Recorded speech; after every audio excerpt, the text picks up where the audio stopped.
listen, I just got word that the gig is going a little better than we thought it was going to. Everybody's going to need to kick in another couple of bucks.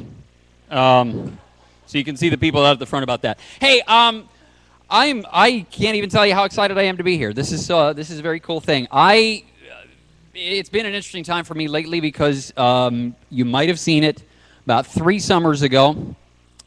I was named as one of MSN.com's top 10 sexiest men in America. Okay, I wasn't expecting the laughing there, but thanks for that. No, actually, no. Okay, that's not exactly true. What it was is MSN named disc jockeys on the radio as one of the top 10 professions that you don't associate with having sexy people in it. And I am the reason that you don't associate having sexy people in it. Because I'll tell you what, I'm the disc jockey that is responsible, sorry camera guy, I should have told you I was going to do this, when people draw cartoons of me, I end up looking like a monkey. For those of you who have absolutely no idea what this is something that was drawn 15 years or so ago when we used to do a thing here in KW called the Poster Boy Campaign for Cool FM. And it involved, the reason that there's a tent and a sign and all that stuff and some monkey-looking guy is because I used to climb up on top of a billboard. Actually, it's 2 blocks from here where the billboard used to be. It's just on the other side of the train tracks. And I would live there in the tent for somewhere between 19 and 31 days as a fundraiser that we did for the United Way. Thank you. A guy named Brian Burke did an amazing job of continuing on with that after I moved to the United States for a long time. Just an unbelievable campaign, raised untold money for the United Way. It was a terrific thing. And actually, if you look at my Twitter profile, it says world record holder.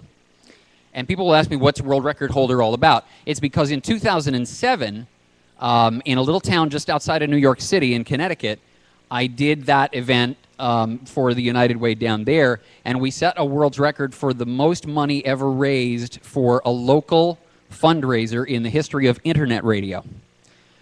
Yeah, well, which was cool because it meant, like, we did ridiculous stuff. Like, we had the original cast of Beatlemania get back together and play a 2-hour live concert on our internet stream, and we had people donating money from all over the planet. It was crazy. But living on top of a sign for that long, that was the kind of radio stuff that I grew up on when I was a little kid. That was, I mean, but my whole idea of what radio was a little bit off anyway. We went, when I was 8 years old, my mom took me to England for 6 weeks. And I was constantly listening to BBC One. And I had it in my head, the way I thought radio worked. I thought a radio studio was like a beehive, okay? The DJ would sit in the middle. When the DJ was going to play a Beatles song, he would point through the glass to the Beatles, who would play the song. And then when the Beatles were over, he'd point through that glass to the Rolling Stones, who were going to play their song. So imagine my surprise as I get a little older, and I find out that the Beatles and the Rolling Stones and all these people, they were never there. They were never even near the place. So shattered dream, shattered illusion. I'm going to shatter an illusion for a lot of the people in this room right now. If you are listening to the radio on the weekend, 90% of what you hear was pre-recorded by someone who is as far away from being in that studio right now as you are. I found this out the hard way because not too terribly long. How many people have heard of Bruce Springsteen? A couple of you. Okay, good. How many people know that Bruce Springsteen had a saxophone player named Clarence Clemens? A couple people. Good. Clarence Clemens, of course, about 3 months ago now, I think it was, passed away suddenly. And I found the information out through a friend of mine who's a sax player for somebody else's band in the New York area, and kind of got wind of it, and then watched as the rest of the internet sort of caught on. CNN's tweeting it on their breaking news feed. Rolling Stone is tweeting it. And then I realized there's no radio stations tweeting this. And I'm looking around. There's no radio stations have this on their Facebook page.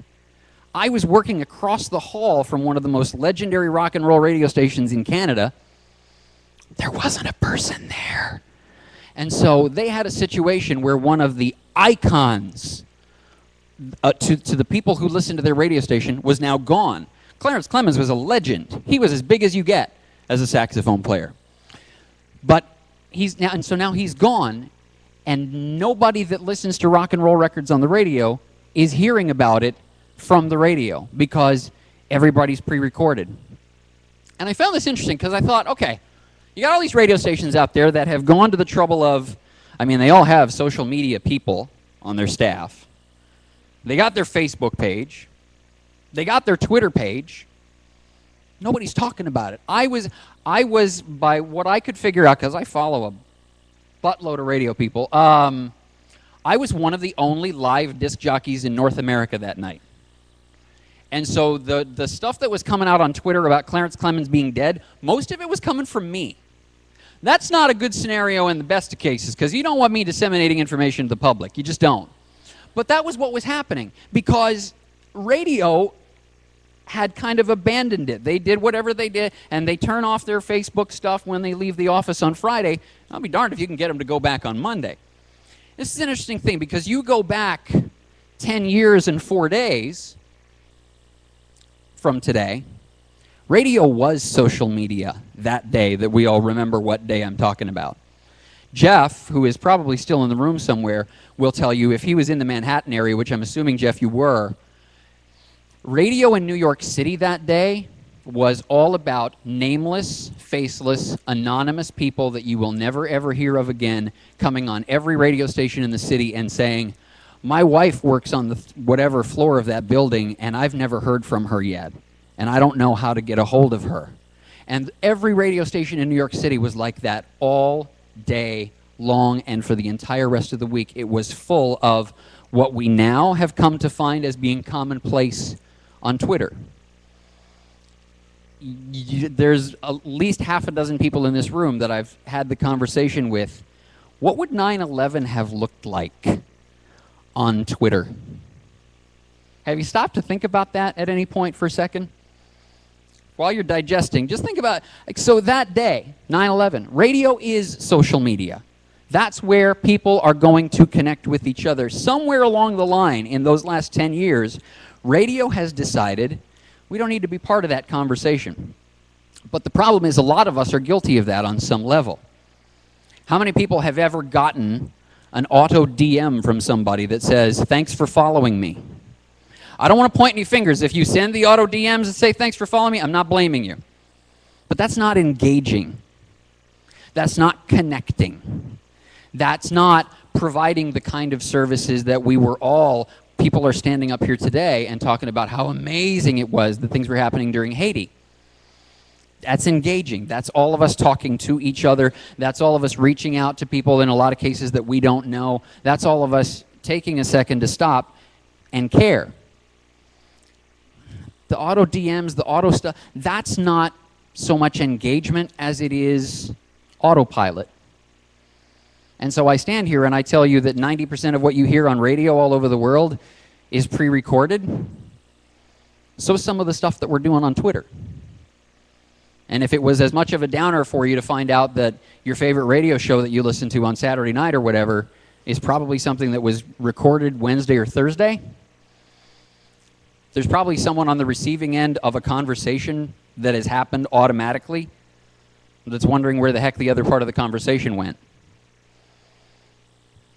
Thanks for having me over here. I can't even tell you how exciting it was to be a part of this, but I appreciate the time, and thank you very much.